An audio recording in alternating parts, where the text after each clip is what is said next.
Good morning, dear students.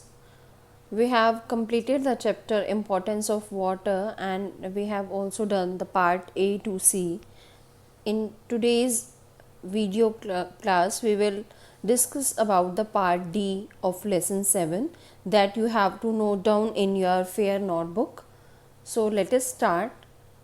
Name any two water bodies that exist on the surface of earth. So many water bodies: rivers, ponds, lakes, oceans, seas. So you can write any two. Next question: what are the animals living in water known as? ऐसे animals जो water living हैं, water में रहते हैं, उनको हम क्या कहते हैं? और two ऐसे animals के आपने examples देने हैं.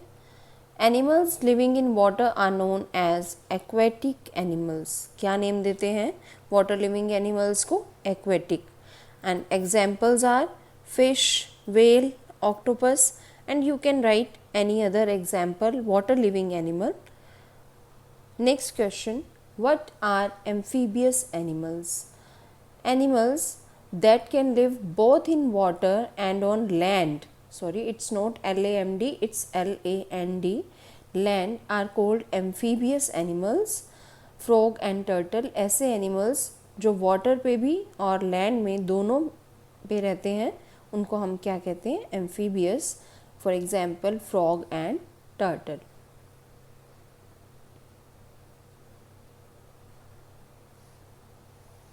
Next, write names of 4 aquatic plants: water lily, lotus, duckweed, hydrilla, water lettuce. These are the examples of aquatic plants. ऐसे plants जो water living हैं, water उनका habitat है, water में ही होते हैं. So these are the examples. Question 5: how do plants absorb water from the soil?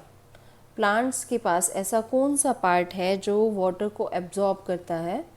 Plants absorb water from the soil with the help of their roots, because roots are underground, under the earth. और water भी हम कहाँ irrigation कहाँ होती है? Soil के अंदर watering करते हैं हम प्लांट्स की, तो वो रूट्स की हेल्प से पूरे प्लांट्स पार्ट्स में जाता है. Question 6: state 2 common methods of drawing out ground water.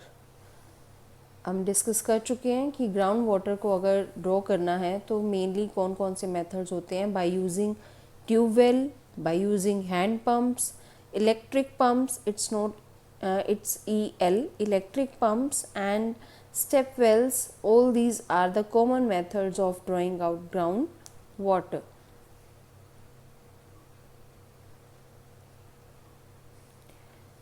These are the 2 activities that you have to do. First activity, you have to collect information along with picture. If possible, you can collect the pictures, otherwise you have to collect the information about some of the bowlies, that is the step well, existing in various parts of India. कि कहाँ कहाँ पे step wells हैं और उनको अलग से भी कुछ नेम देते हैं स्पेस के अकॉर्डिंग, तो क्या नेम उनको देते हैं, आपने इंफॉर्मेशन कलेक्ट करनी है.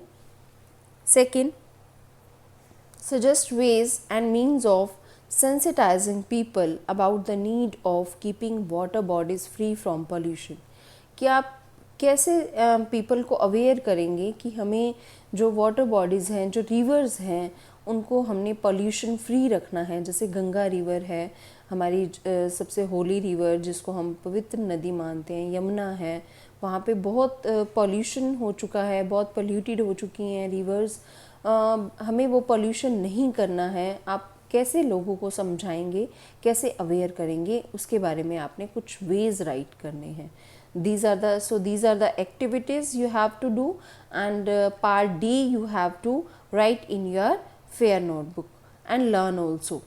So that's all about today's class. Complete your work. Thanks a lot.